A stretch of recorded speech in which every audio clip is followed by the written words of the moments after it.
ಸ್ನೇಹಿತರೆ, ನಾನು ನಿಮ್ಮ ಚಂದು. ಹಾಗೆಯೇ ಇವತ್ತು ಏನು ರೆಸಿಪಿ ಅಂತ ನೋಡ್ತಾ ಇದ್ದೀರಾ, ಈಸಿಯಾಗಿರೋಂಥ ಟೇಸ್ಟಿಯಾಗಿರೋಂಥ ಕೇಕ್ನ ಮಾಡ್ತಾಯಿದ್ದೀನಿ. ಹಾಗೆಯೇ ಮಕ್ಕಳಿಗೆ ಎಲ್ಲರಿಗೂ ಕೂಡ ಇಷ್ಟ ಆಗುತ್ತೆ, ಹೆಲ್ದಿ ಕೂಡ ಹೌದು. ಹಾಗೆ ನಾನು ಇಲ್ಲಿ 2 ದಾಳಿಂಬೆ ಹಣ್ಣನ್ನು ತೊಗೊಂಡು ಅದನ್ನು ಬಿಡಿಸ್ಕೊಂಡು ಸ್ವಲ್ಪ ಹಾಲನ್ನು ಹಾಕ್ಕೊಂಡು ಜ್ಯೂಸನ್ನು ತೊಗೊಳ್ತಾ ಇದ್ದೀನಿ.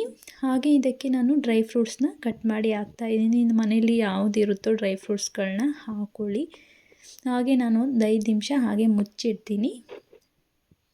ಹಾಗೆಯೇ ಕೇಕಿಗೆ ನಾನು ಇವತ್ತು ಬೆಲ್ಲನ ಯೂಸ್ ಮಾಡ್ತಾಯಿದ್ದೀನಿ. ಬೇಕಾದರೆ ಸಕ್ಕರೆನೂ ಹಾಕ್ಕೊಳ್ಬೋದು. ನಾನು ಒಂದು ಅರ್ಧ ಬಟ್ಲನಷ್ಟು ಬೆಲ್ಲ ಹಾಕ್ಕೊಂಡಿದ್ದೀನಿ.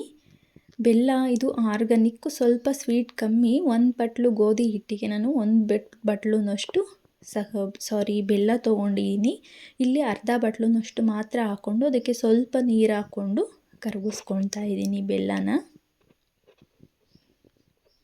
ಬೆಲ್ಲದ ಪುಡಿ ಇರೋದ್ರಿಂದ ಬೇಗ ಕರಗುತ್ತೆ. ಇದು ಆರ್ಗಾನಿಕ್ ಬೆಲ್ಲ.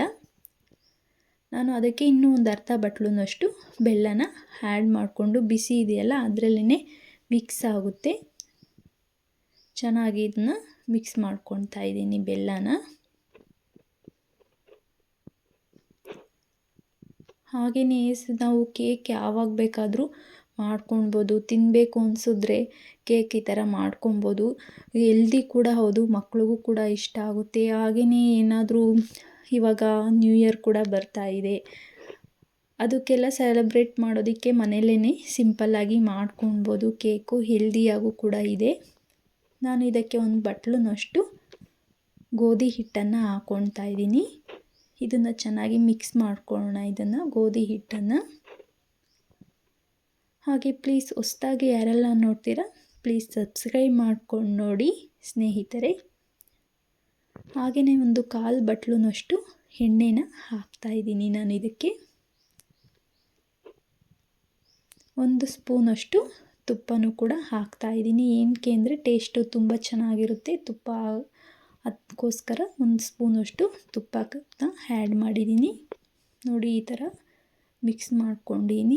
ಇದು ಗಟ್ಟಿನೇ ಇದೆ. ಇದಕ್ಕೆ ನಾವು ಇವಾಗ ದಾಳಿಂಬೆ ಮತ್ತು ಹಾಲನ್ನು ಹಾಕ್ಕೊಂಡು ಮಿಕ್ಸ್ ಮಾಡ್ಕೊಂಡಿದ್ವಲ್ಲ ಅದನ್ನು ಜ್ಯೂಸನ್ನು ಆ್ಯಡ್ ಮಾಡ್ತಾಯಿದ್ದೀನಿ.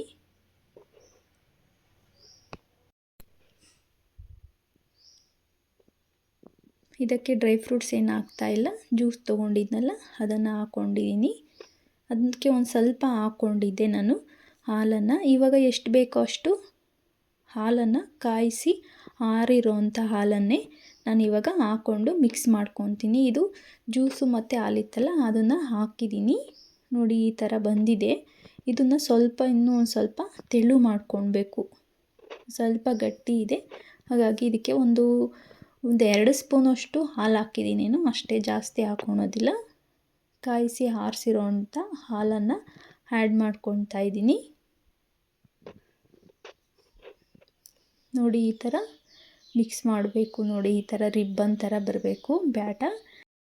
ಇವಾಗ ಇದು ಚೆನ್ನಾಗಿ ಮಿಕ್ಸ್ ಆಗಿದೆ. ಇದಕ್ಕೆ ನಾವಿವಾಗ ಒಂದು 2 ಚಿಟಿಕೆಯಷ್ಟು ಚಕ್ಕೆ ಪುಡಿ ಹಾಕ್ತಾಯಿದ್ದೀನಿ. ಹಾಗೆಯೇ ಒಂದು ಏಲಕ್ಕಿ ಪುಡಿನೂ ಕೂಡ ಹಾಕ್ಕೊಳ್ತಾ ಇದ್ದೀನಿ. ವೆನಿಲಾ ಎಸೆನ್ಸ್ ಬೇಕಾದರೂ ಕೂಡ ಹಾಕ್ಕೊಳ್ಬೋದು. ಹಾಗೆಯೇ ನಾನಿಲ್ಲಿ ಏಲಕ್ಕಿನ ಹಾಕ್ಕೊಂಡಿದ್ದೀನಿ, ಅದು ಘಮ ಬರೋದಕ್ಕೆ. ಹಾಗೆಯೇ ಡ್ರೈ ಫ್ರೂಟ್ಸ್ಗಳನ್ನು ಕೂಡ ಕಟ್ ಮಾಡಿ ಇಟ್ಕೊಂಡಿದ್ವಲ್ಲ ಅದನ್ನು ಕೂಡ ಆ್ಯಡ್ ಮಾಡಿಕೊಂಡು ಮಿಕ್ಸ್ ಮಾಡಿಕೊಂಡು ಇದಕ್ಕೆ ನಾನು ಒಂದು ಅರ್ಧ ಸ್ಪೂನಷ್ಟು ಅಡುಗೆ ಸೋಡಾ ಹಾಗೆ 1 ಸ್ಪೂನಷ್ಟು ಬೇಕಿಂಗ್ ಪೌಡರ್ನ ಆ್ಯಡ್ ಮಾಡ್ತಾಯಿದ್ದೀನಿ. ಈಗ ಇವನ್ನ ಚೆನ್ನಾಗಿ ಮಿಕ್ಸ್ ಮಾಡ್ಕೊಂಬಿಡೋಣ. ಬೇಕಿಂಗ್ ಪೌಡರ್ ಎಲ್ಲ ಹಾಕಿರೋದ್ರಿಂದ ಒಂದು ಸ್ವಲ್ಪ ಚೆನ್ನಾಗಿಯೇ ಮಿಕ್ಸ್ ಮಾಡಬೇಕು ಇದು. ಹಾಗೆಯೇ ನಾನು ಮುಂಚೆನೇ ಒಂದು ಪಾತ್ರೆಗೆ ಎಣ್ಣೆನ ಹಚ್ಚಿ ಅದಕ್ಕೆ ಬಟರ್ ಪೇಪರ್ನ ಹಾಕಿ ಇಟ್ಕೊಂಡಿದ್ದೆ. ಇದನ್ನೇ ಮುಂಚೆಲ್ಲೇ ರೆಡಿ ಮಾಡಿ ಇಟ್ಕೊಳ್ಬೇಕು. ಇದನ್ನು ಸ್ವಲ್ಪ ಸಡಿಲಿಸ್ಬೇಕು ಈ ಥರ. ಹಾಗೆಯೇ ಇದರ ಮೇಲಕ್ಕೆ ನಾನು ಕೊಬ್ಬರಿನ ಆ್ಯಡ್ ಮಾಡ್ತಾಯಿದ್ದೀನಿ. ಡೆಕೋರೇಷನ್ಗೆ ಬೇಕಾದರೆ ಡ್ರೈ ಫ್ರೂಟ್ಸ್ಗಳನ್ನೂ ಕೂಡ ಹಾಕ್ಕೊಳ್ಬೋದು. ನಾನಿಲ್ಲಿ ಕೊಬ್ಬರಿನೇ ಆ್ಯಡ್ ಮಾಡ್ತಾಯಿದ್ದೀನಿ. ಹಾಗೆಯೇ ಒಂದು 5 ನಿಮಿಷ ಮುಂಚೆನೇ ಕುಕ್ಕರ್ನ ಬಿಸಿ ಆಗೋದಕ್ಕೆ ಇಟ್ಟಿದ್ದೆ.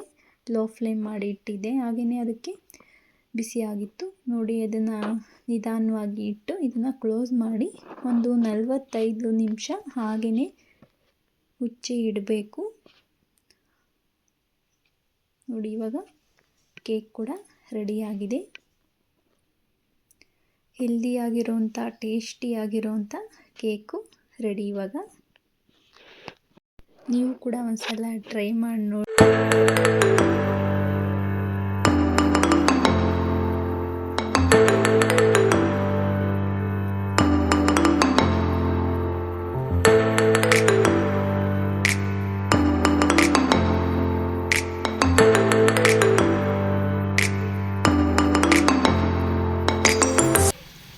ಹಾಗೆಯೇ ನಾನು ಮಾಡಿರೋಂತಹ ಕೇಕ್ ರೆಸಿಪಿ ಹೇಗಿದೆ ಅಂತ ಹೇಳಿ ನೀವು ಕೂಡ ಒಂದ್ಸಲ ಟ್ರೈ ಮಾಡಿ ನೋಡಿ.